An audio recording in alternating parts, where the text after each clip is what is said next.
Hello friends, আজকে আমরা 3 ভাই মিলে ঘুরতে বের হলাম। সবসময় গাড়ি দিয়ে চলাফেরা হই, কিন্তু হাঁটা হয় না।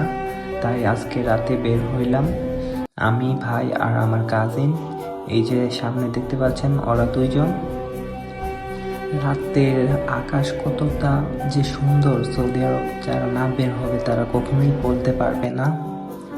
যাই হোক, আজকে আমরা যাব জেরির বুক স্টোরে।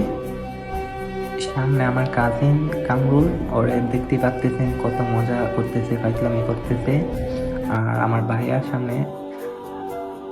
যাই হোক, ভিডিও চলতে থাকুক আর আপনারা দেখতে থাকেন আমাদের এই আশেপাশের এলাকাটা কিরকম।